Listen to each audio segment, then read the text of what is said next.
오늘은 우리 시대소망 제40장 호수의 밤 내용을 가지고 우리 함께 말씀 나누겠습니다. 지난주의 말씀에 이어서 계속 나옵니다. 우리 본문의 말씀은 마태복음 14장 22절로 33절에 있는 말씀을 우리 함께 보시겠습니다. 성경을 찾아보셔도 되고요. 앞에 또 말씀이 나오니까 한번 보시기 바랍니다. 예수께서 즉시 제자들을 재촉하사 자기가 무리를 보내는 동안에 배를 타고 앞서 건너편으로 가게 하시고 무리를 보내신 후에 기도하러 따라 산에 올라가시다. 저물매 거기 혼자 계시더니 배가 이미 육지에서 술이나 떠나서 바람이 거슬림으로 물결을 인하여 고난을 당하더라. 밤 사경에 예수께서 바다 위로 걸어서 제자들에게 오시니 제자들이 그 바다 위로 걸어오심을 보고 놀라 유령이라 하며 무서워하여 소리 지르거늘 예수께서 즉시 일러 가라사대 안심하라 내니 두려워 말라. 베드로가 대답하여 가로되 주여 만일 주시어든 나를 명하사 물 위로 오라 하소서 한데 오라 하시니 베드로가 배에서 내려 물 위로 걸어서 예수께로 가되 바람을 보고 무서워 빠져가는지라. 소리질러 가로되 주여 나를 구원하소서 하니 예수께서 즉시 손을 내밀어 저를 붙잡으시며 가라사대 믿음이 적은 자여 왜 의심하였느냐 하시고 배에 함께 오름에 바람이 그치는지라. 배에 있는 사람들이 예수께 절하며 가로되 진실로 하나님의 아들이로소이다 하더라. 네, 오늘 본문의 말씀입니다. 자, 지난주에 우리 예수님과 제자들이 오병이어의 이적을 통해서 배부르게 먹는 사건을 우리가 함께 살펴보았죠. 그때가 이제 여러분 오늘 참 따뜻한 봄날이죠. 네, 이제 봄이 진짜 온 것 같습니다. 이런 봄날 저녁에 이 황혼의 그 푸른 잔디밭 위에서 먹은 저녁 만찬은 많은 사람들에게 아주 깊은 감명을 주었습니다. 이스라엘 백성들이 광야에서 만나를 먹은 이후로 진짜 이런 일은 있을 수가 없는 일이었습니다. 그래서 백성들의 마음속에 이분이 바로 모세가 예언한 바로 그 선지자가 아닌가 하는 그러한 마음이 일어났었습니다. 그래서 이 제자들과 이 백성들의 마음속에 확신이 생겼습니다. 그토록 오래 기다리던 구원자가 바로 우리 곁에 계시다라고 하는 그런 확신이 있었습니다. 그래서 유대를 지상의 낙원으로 만들 수 있는 분, 젖과 꿀이 흐르는 땅으로 만드실 분, 로마를 부수고 유대를 구원할 그런 메시아가 오셨다라고 하는 확신이 그 오병이어의 이적을 통해서 이 제자들과 백성들의 마음에 확신으로 가득 차게 되었습니다. 뭔가 핀트가 안 맞은 것 같죠? 네, 백성들이 지금 확신에 찬 메시아의 사명과 진짜 예수님의 그 메시아의 사명과는 지금 뭔가 지금 잘 안 맞는 것 같습니다. 그렇죠? 이 백성들이 진짜 깊은 감명을 받았습니다. 오병이어의 이적을 통해서 우리의 삶의 문제, 우리 삶의 그 고난을 당하고 어려움을 주는 그러한 문제들을 해결할 수 있는 분이 우리 중에 오셨다라고 하는 그러한 감명과 확신이 이 백성들의 마음에 가득 차게 되었습니다. 그래서 거기 오병이어의 이적에 참여했던 사람들이 어떤 마음이 일어났는가 하면 특히 제자들 이분을 뭘로 삼자? 왕으로 삼자라고 하는 그러한 운동이 거기서 일어났습니다. 그런데 예수님께서 거기에 응하셔요? 응하시지 않아요? 응하시지 않습니다. 오히려 책망하시고 백성들을 다 흩어버리는 그런 일들을 하셨습니다. 여러분, 예수님을 만약에 왕으로 추대하면 어떤 일이 일어나는가 하면 지금 제사장과 관원들은 예수님의 생명을 노리고 있죠. 어떻게 하든지 없애려고 하는 그런 일이 지금 진행 중에 있었습니다. 그래서 그분을 왕위에 추대하려는 운동에는 로마의 정치 세력을 업은 유대 지도층과 예수님의 옹호자 사이에 폭력과 폭동이 뒤따를 것이었습니다.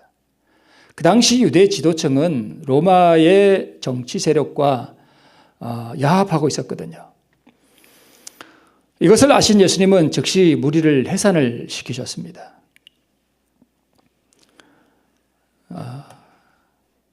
그래서 감명을 받고 확신이 생겼고 왕으로 추대하려고 하는 운동이 일어났는데 예수님이 거기에 응하시지 않자 이 제자들의 마음속에 실망이 가득 차게 됩니다. 그 다음에 시대의 소망에 뭐라고 기록되어 있는가 하면 제자들의 마음에 예수님에 대한 뭐가 사라졌다고요? 존경심이 사라졌습니다. 이거 큰 문제 아닙니까?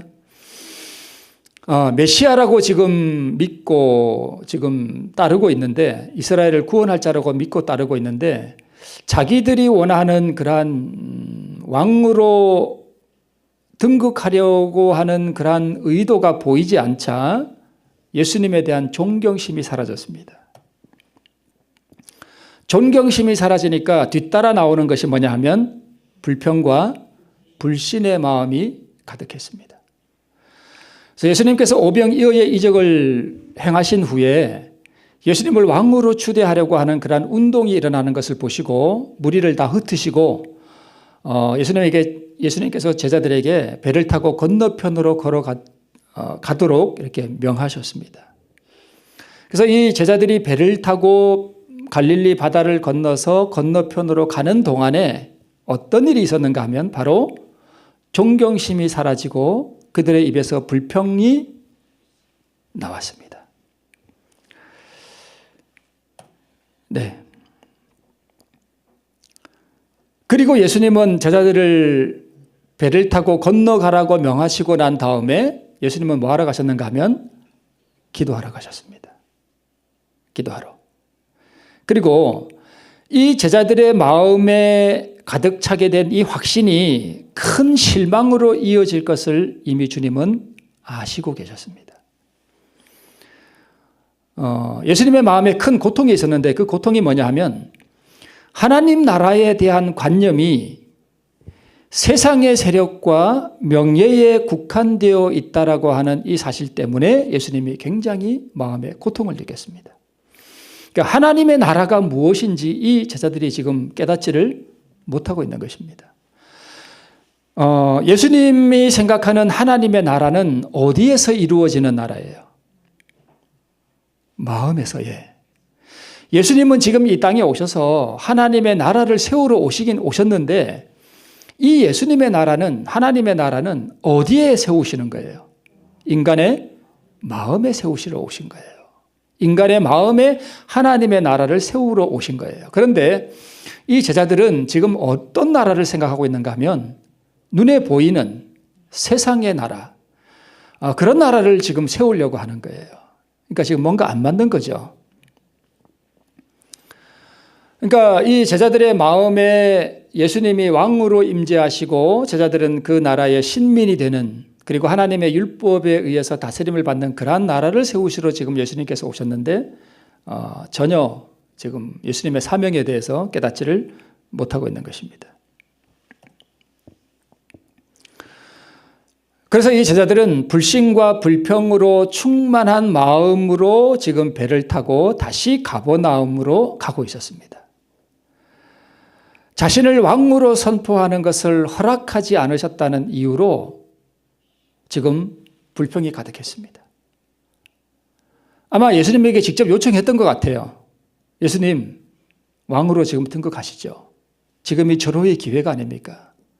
이스라엘 나라를 구원할 때가 바로 지금이 아닙니까? 왜 자꾸 그렇게 머뭇거리십니까? 만약에 우리가 혹시 더 강하게 좀 강청을 했더라면 그분이 마지못해서 그럴까? 이렇게 하시지는 않았을까 하는 그러한 기대도 하면서 그리고 왕이 되면 자기들은 이제 뭐가 되는 거예요? 거기에 그 나라에 한자리 할 거 아니에요. 그죠? 명예욕도 마음에 이렇게 있었습니다. 눈이 멀어가지고. 그리고 배를 타고 건너편으로 가라 하는 명령에 여러분 예수님의 명령이 이렇게 바래지면 누구도 꼼짝을 못하는가 하면 마귀도 꼼짝을 못해요. 그 광야에서 예수님을 시험할 때 나를 떠나가라고 예수님이 마귀에게 명하셨잖아요. 루스벨에게. 그때 마귀가 그 명령에 꼼짝없이 따를 수밖에 없었습니다. 천지를 창조하신 이 창조주 하나님의 명령에는 대단한 위엄과 권위가 있었어요. 마귀도 꼼짝 못합니다. 그런데 예수님께서 배를 타고 건너편으로 가라 하고 이렇게 부드럽게 명하셨겠지만 그 명령에 제자들이 즉시 뭐 할 수밖에 없었는가 하면 굴복할 수밖에 없었습니다. 그래서 배를 타고 가면서 뭔 생각했냐면 조금 더 강청했더라면 배를 타고 건너편으로 가라 하는 명령에 그렇게 쉽게 우리가 굴복하다니 우리가 왜 그랬을까? 그러면서 불평하는 마음으로 지금 배를 타고 건너가고 있었습니다. 근데 뭐가 왔어요? 파도가 큰 태풍이 왔습니다. 잠잠하라 고요하라 하고 그때 사건하고는 다릅니다. 네. 풍랑이 일어났습니다. 풍랑이 일어나고 하니까 여러분 보세요. 좀 전까지 불평과 불신이 가득해서 입으로 이렇게 툴툴거리던 마음이 풍랑이 일어났을 때 어떻게 됐을까요? 사라졌습니다. 자, 보세요. 왜 풍랑을 허락하셨는가? 우리 하나님께서 이 풍랑을 허락하셨어요. 제자들이 배를 타고 디베랴 바다를 건너가고 있는 동안에 풍랑을 내리셨습니다. 요나가 예수님의 명령을, 하나님의 명령을 거역하고 다시스로 도망갈 때 풍랑을 내리셨던 것처럼 풍랑을 허락하셨습니다. 왜 그러셨을까? 제자들의 마음속에 이런 생각이 있었어요. 이렇게 능력 있는 선생과 함께 있는데, 오병이어의 이적을 일으키는 이런 능력 있는 선생과 함께 있는데 왜 우리는 계속 속이는 자들이라는 오명을 안고 살아야 되나? 이런 오명을 진짜 듣고 살았어요. 제자들이 예수님과 함께 다닐 때 속이는 자들. 그리고 거짓 선지자의 제자들이라는 말을 언제까지 우리가 들어야 되나? 이런 생각을 하고 있었습니다. 실제 들었단 얘기예요. 예수님은 거짓 선지자고 제자들은 그 거짓 선지자를 따르는 제자들이라는 말을 늘 듣고 살았습니다. 괴롭잖아요. 그리고 예수님은 이렇게 능력이 있으신 분인데 왕이 되면 일을 좀 더 쉽게 할 수 있잖아요. 하나님 나라를 세우는 것을. 그런데 왜 왕이 안 되시고 자꾸 이렇게 한적한 데로만 다니시고 피해만 다니시나? 우리가 가는 길을 좀 더 쉽게 갈 수 있을 텐데 왜 이렇게 자꾸 어렵게 일을 하시나? 이런 생각을 하고 살았습니다. 했습니다. 바다 위에서. 이렇게 해서 제자들은 영적 흑암에 빠지게 되었다라고 기록하고 있습니다. 마침내 어떤 생각이 들었는가 하면 맞아. 진짜 예수님이 정말 뭐는 아닐까? 거짓 선지자가 아닐까? 하는 이런 생각까지 하게 됐습니다. 흑암에 빠지니까. 그런 생각까지 했을 때 뭐가 내렸는가 하면 바로 풍랑이 일어났습니다. 자, 풍랑이 일어났을 때 어떻게 이 제자들의 마음이 변해가는지 한번 보세요. 첫 번째, 시대소망에 이렇게 기록하고 있습니다. 제자들의 생각은 격동하고 분별력이 없었으므로 주께서는 그들의 심령을 뭐하게 하고요? 괴롭게 하고. 예수님이 그들의 마음을 괴롭게 하셨대요. 괴롭게 하고 그들의 마음을 차지할 다른 어떤 것을 그들에게 주셨다. 그러니까 제자들의 마음에 지금 뭐가 가득 들었어요? 불평, 불신, 그 다음에 예수님이 혹시 진짜 거짓 선지자가 아닐까 하는 그런 의심, 이렇게 마음에 지금 가득했단 말이에요. 그러니까 이 마음을 지금 예수님께서 뭐 하시고 싶은 거예요? 몰아내시고 싶은 거예요. 그렇죠? 그러니까 이 마음을 몰아내려면 다른 것을 갖다가 밀어 넣어야 되잖아요. 그렇죠? 그래서 하나님께서는 사람들이 스스로 무거운 부담과 근심을 자초할 때는 때때로 이렇게 하신다라고 기록하고 있습니다. 걱정 안 해도 될 일을 자기가 스스로 자꾸 걱정하고 마음에 무거운 부담을 가지고 이런 걸 자초한단 말이에요. 그죠? 우리 인생들이 제자들은 근심할 필요가 없었던 것이다. 이미 위험은 접근해 오고 있었다. 그들의 마음을 차지할 다른 어떤 것을 그들에게 주셨습니다. 그게 뭐예요? 풍랑이었습니다. 그죠? 자, 두 번째, 그 다음에 어떻게 되나 하면 강풍이 그들을 때릴 때 그들은 겁에 질렸다. 그들은 불만도, 불신도, 안타까움도 다 잊어버렸다. 지금 뭐 해야 되니까? 살아남아야 되니까. 살아남는 게 이게 중요하지, 불평, 불신 이런 거 지금 중요하지 않잖아요. 그죠? 각 사람은 모두 배가 가라앉지 않게 하려고 힘썼다. 살아남아야 되니까. 그 어두운 밤에 여러분 풍랑이면 얼마나 무섭겠어요. 겁에 질려가지고, 그죠? 네. 세 번째, 저들은 폭풍과 암흑의 바다 가운데서 속수무책이라는 것을 깨달았고, 또 저들은 선생이 함께 계셨으면 하고 갈망하였다. 변해가죠, 마음들이, 그죠? 불평과 불신과 이게 의심이 가득한 마음에 예수님께서 풍랑을 주시니까 이제는 그런 것도 다 잊어버리고 살아남아야 되겠다라고 하는 그런 마음이 들었어요. 그런데 애를 쓰다 보니까 돼요, 안 돼요? 안 되잖아요. 우리가 참으로 무력하구나라는 것을 깨닫게 됐습니다. 그래서 좀 전까지는 거짓 선지자가 아닐까 하고 존경심도 사라지고 그분 도대체 왜 그럴까라고 하는 그런 의심과 불신하던 마음은 다 사라지고 이제는 그분이 우리와 함께 계셨으면 하는 갈망하는 상태로 가게 됐습니다. 자, 불평과 불신하는 마음이 지금 어떻게 됐어요? 사라졌죠. 그리고 이제는 마음이 변해서 좀 전까지는 의심하고 존경심이 사라졌던 그분이 우리와 함께 계셨으면 이 난관과 어려움 가운데서 우리가 구원함을 받을 텐데 라고 하는 마음으로 지금 점점 뭐 해가요? 바뀌어 가고 있는 모습을 보고 있습니다. 보세요. 근심할 필요가 없고 불신에 빠질 이유가 없고 실망할 이유가 없는데 불평하고 의심하면 그러한 마음을 사라지게 할 파도를 허락하시고 그럴 때 제자들은 예수님을 갈망하게 된다는 것입니다. 우리가 살면서 이렇게 하지 않나요? 예. 근심할 이유가 없고 우리가 하나님을 믿고 그분이 얼마나 우리를 사랑하시고 신실하신 분이라고 하는 것을 우리가 알매도 불구하고 우리가 불평하고 의심하게 되면 그러한 마음을 사라지게 할 파도를 우리에게 허락하신다는 것입니다. 자, 제자들이 막 그 파도와 싸우고 있을 때 예수님은 어떻게 하셨어요? 기도를 마치시고 바다가에 오셔서 우리는 우리 눈으로 보면 제자들이 안 보이죠. 칠흑같이 어두우니까. 그런데 예수님은 그들을 뭐 하고 계셔요 지금? 보고 계셔요. 파도와 싸우는 그들을 지금 유심히 보고 계셔요. 예수께서는 그들을 잊지 않으셨다. 감찰하시는 자 예수께서는 해안에서 겁에 질려 태풍과 싸우고 있는 그들을 보셨다. 예수께서는 일순간도 당신의 제자들을 잊지 않으셨다.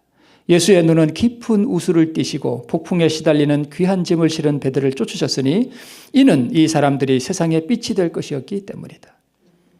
저는 그런 거 한번 보고 싶어요. 깊은 우수를 띤 예수님의 눈동자. 어떨까? 지금 제자들은 예수님의 입장에서 보면 제자들은 지금 자기를 뭐 하고 있어요? 불신하고 있죠. 불평하고 있죠. 존경심도 사라졌죠. 그죠? 그럼에도 불구하고 예수님은 깊은 우수를 띠시고 폭풍과 싸우고 있는 어둠 속에서 폭풍과 싸우고 있는 그들을 지금 보시고 계셨습니다.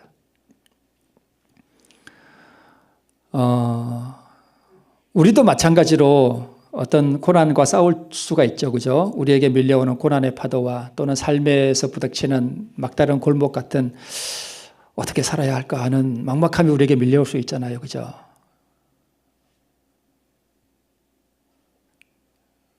육체의 어떤 질병 같은 게 올 때 다 그런 마음이 들잖아요. 그죠?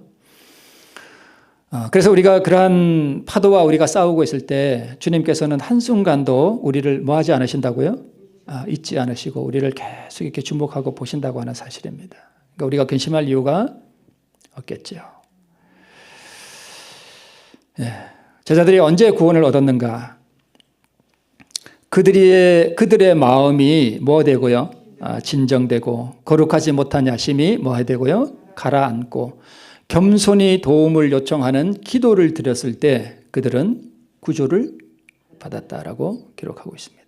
그러니까 왜 하나님께서 그들에게 폭풍을 허락하셨는가 하면 그들의 마음을 진정시키기 위해서 거룩하지 못한 야심을 깨뜨려 버리기 위해서 그다음에 그 고난과 어려움 가운데서 겸손하게 도움을 요청하는 기도를 할 수 있는 그런 마음을 주시기 위해서 태풍을 허락하셨습니다. 그래서 우리도 우리 삶에 어떤 태풍이나 파도가 이렇게 밀려올 때 이 장면을 우리가 기억해 볼 필요가 있습니다. 왜 이것이 나에게 이르러 왔을까? 내가 혹시 불평과 불신 가운데 빠져 있는 것은 아닐까? 라고 하는 것을 우리가 돌아볼 필요가 있겠습니다.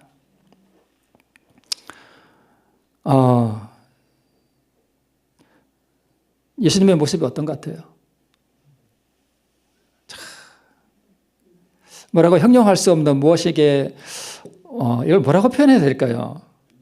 그런 거 다 느끼시죠, 그죠? 예수님 모습을 이렇게 보고 있으면 지금 물 위를 걸어서 이제 이 파도와 싸우고 있는 제자들에게로 지금 뭐 하고 계셔요? 오고 계셔요. 물 위를 걸어서 오고 계십니다. 실제로는 이렇게 달이 떴는지는 모르겠습니다. 근데 아마 어두웠을 것 같아요. 네. 네. 이제 제자들이 막 이제 정말 우리 속수무책이고 이제 죽었구나 싶을 때 바다에서 뭐가 희미한 게 막 다가오고 있는 거예요. 그런데 이 갈릴리 바다에서 배를 타는 이 제자들에게 미신이 하나 있었는데 그게 뭐냐 하면 밤에 바다에서 유령을 보면 뭐 한다? 죽는다는 미신이 있었습니다. 그래서 이 제자들이 살려고 파도와 막 싸우고 있는데 갑자기 뭐가 보여요. 희끄무리한 게 점점 가까이 오고 있어요. 제자들이 얼마나 놀랬겠어요. 귀신을 본 거예요. 아마 막 소리를 막 질렀을 것 같아요. 와, 그리고 그래서 이제 우리는 뭐 했구나? 죽었구나. 이게 그래서 죽음을 예시하는 유령이라고 생각했습니다. 희끄무리한 게 막 다가오니까 공포가 제자들을 억눌렀습니다. 그런데 좀 더 가까이서 이렇게 보니까 누구예요? 예수님이에요. 예수님이에요. 그래요. 그걸 보고 베드로가 나를 명하사 물 위를 오라 하소서라고 요청을 하죠. 그때 예수님께서 오라라고 말씀했습니다. 베드로가 오라라고 하는 이 예수님의 말씀에 의지해서 물 위를 뭐 했어요? 걸었습니다. 네. 빠졌죠? 네. 말씀에 의지하여 그리스도를 바라보고 갈 때는 뭐예요? 안전해요. 뭐에 의지해요? 말씀에 의지하여 그리스도를 바라보고 갈 때는 안전했습니다. 자, 예수를 보고 걸었죠. 예수를 보고 이렇게 걸었습니다. 근데 조금 걷다 보니까 무슨 마음이 들어요? 자만심이 들었습니다. 야, 내가 뭘 걷네? 내가 지금 물 위를 걷네? 이런 일이 다 있나? 라고 자만심이 들었습니다. 자만심이 드니까 자식들 봤지? 그러면서 뒤에 동료들을 쳐다봤습니다. 동료들을 쳐다보니까 누구를 놓쳐버렸습니까? 예수님을 놓쳐버렸습니다. 우리도요,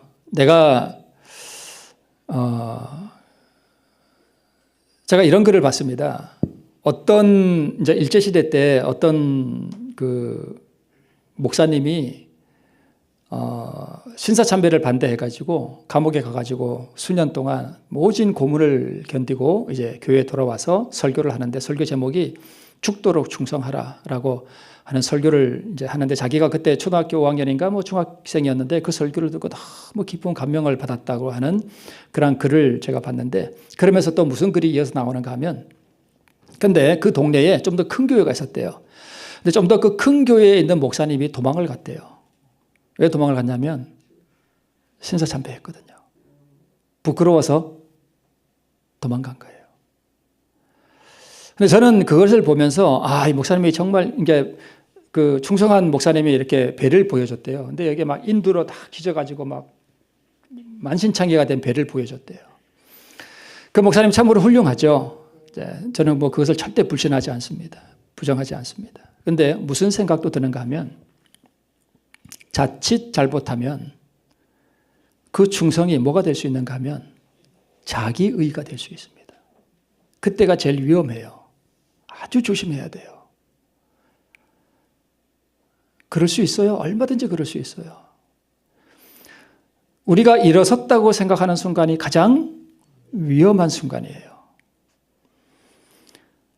반면에 부끄러워서 도망간 그 목사님은 어떤 현상이 일어날 수 있는가 하면 깊은 회개로 들어갈 수도 있습니다. 그러니까 사람을 함부로 판단해서는 안 돼요. 저는 그 모습을 그 후에 일어날 일들을 제가 한번 살펴봤습니다. 베드로가 물 위를 걸었을 때 바로 그 상태에 빠진 거예요. 뭔가 이루었을 때 자만심이 들고 자기의가 되고 사람들에게 나 봤지 하는 순간 예수님을 놓쳐버렸습니다. 놓쳐버리니까 뭐가 보여요? 파도가 보이는 거예요. 파도가 보이니까 겁이 나는 거예요. 겁이 나니까 믿음이 무너져 버렸습니다. 이게 이제 순서가 이렇게 진행이 되는 거예요. 이렇게. 보고 걸었는데 자만심에 빠지고 동료들을 쳐다보고 이렇게 자랑하는 마음이 들었죠. 예수님을 놓쳤고 파도가 보였고 겁이 났고 믿음이 무너졌습니다. 그리고 물에 빠져버렸습니다. 이런 루트를 통해서 타락한 사람이 부지기수로 많습니다. 한때 놀라운 일을 행했던 사람들이요. 이러한 일들을 똑같은 이 루틴을 통해서 파도에 빠져버린 사람들이 엄청 많아요. 믿음이 적은 자여 왜 의심하였느냐라고 예수님께서 그를 건져주셨죠. 예수님이 물리를 걸으신 것은 자신의 능력이 아니라 아버지 하나님을 절대적으로 믿는 믿음으로 걸으셨음을 우리가 알 수 있습니다. 왜냐하면 예수님은 나는 스스로 아무것도 할 수 없노라고 말씀하셨거든요. 그러니까 우리도 그런 식으로 물리를 걸을 수 있는 믿음을 가질 수 있다는 것입니다. 그렇다고 우리가 바닷가에 가서 예수님 저 믿음 있습니다. 바다 위를 좀 걷게 해주십시오. 그러면 예수님은 그런 기도 안 들어주십니다. 왜 안 들어주실까요? 네? 물 위를 걸을 필요가 없기 때문이에요. 무슨 뜻인지 아시죠? 그런데 물 내위를 내가 걸음으로 하나님께 정말 영광이 될 만한 어떤 일이 있으면 우리를 물 위를 걷게 하실 수도 있습니다. 그러나 그런 일은 별로 없습니다. 하나님께서 지금 우리에게 그런 큰 이적을 잘 주시지 않는 이유는 우리가 너무 연약하기 때문에 뭐 조금 했다 그러면 베드로처럼 금방 빠져버려요. 그래서 그런 일들은 잘 안 해주십니다. 그리고 굳이 그런 일을 할 필요가 없기 때문입니다. 그리고 풍랑을 허락하신 이유 크게 두 번째. 바다에서 일어난 이 사건을 통하여 그분께서는 베드로에게 그의 연약함을 보이시기를 원하셨습니다. 네. 그런데 베드로가 약하였던 것은 자신을 강하다고 생각한 바로 그 점이었다. 그리고 그가 자신의 연약함을 식별할 때까지는 그리스도께 의지할 필요를 깨달을 수 없었다. 그 다음에 잘 보셔요.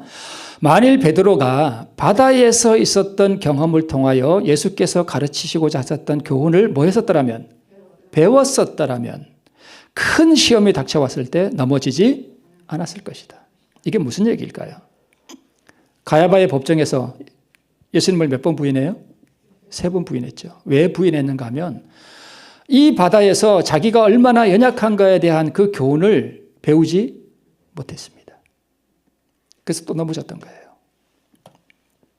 이게 가야바의 법정으로 올라가는 돌계단이거든요. 저 계단으로 예수님이 실제로 올라가셨을 거예요. 그죠? 가야바의 그의 대제사장이었던 가야바는 집이 이렇게 예루살렘 어떤 그 구역 그 위에 이렇게 있었던 것 같아요. 계단을 따라서 이렇게 올라갑니다. 저 위에 예수님이 계단을 타고 올라가셔서 가야바의 집에서 재판을 받으시고 저기를 다시 내려오셨습니다. 내려오시기 전에 베드로가 저기를 따라갔다가 예수님을 3번 부인하고 바로 저 돌계단을 정신없이 뛰어내려왔습니다. 베드로가 보이지 않나요? 보이죠? 믿음의 눈으로 베드로가 울면서 정신없이 저 돌계단을 뛰어내려와서 저기 이렇게 내려오면 건너편에 그 기드론 시내를 건너서 반대편 겟세마네 동산 글로 통하거든요. 그래서 저 계단을 정신없이 뛰어내려와가지고 가책 때문에 건너편으로 가가지고 그 동산에 가가지고 한없이 울죠. 그죠? 자기가 얼마나 연약하다는 사실을 그때 배웠더라면 이런 일이 없었을 텐데 그는 그 교훈을 배우지 못했기 때문에 예수님을 3번이나 부인했고 저 돌계단을 울면서 뛰어내려와야 했습니다. 하나님께 끊임없이 의지할 필요를 깨닫지 못하는 자들은 시험에 지고 말 것이다. 우리는 지금은 우리의 발이 안전하여 결코 동요되지 않을 것처럼 생각할지 모른다. 우리는 확신을 가지고 나는 내가 믿어온 분을 안다. 아무것도 하나님과 그 말씀에 대한 나의 믿음을 흔들어 놓을 수 없다고 말할 수 있을지 모른다. 지금 우리가 그렇게 생각할 수 있잖아요. 그죠? 나는 믿음이 있어. 그러면서 그러나 사단은 유전적이거나 개발된 품성의 특성을 이용하여 자신의 피로나 결함에 눈이 멀도록 계획하고 있다. 자신의 연약함을 깨닫고 확고부동하게 예수를 바라봄으로써만 우리는 안전하게 행할 수 있다라고 말하고 있습니다. 우리의 연약함을 깨닫고 말씀에 의지하여 언제나 예수 그리스도만을 바라보고 겸손하게 동행하시는 우리 모두가 되기를 바라면서 말씀을 마치겠습니다. 우리 마치는 참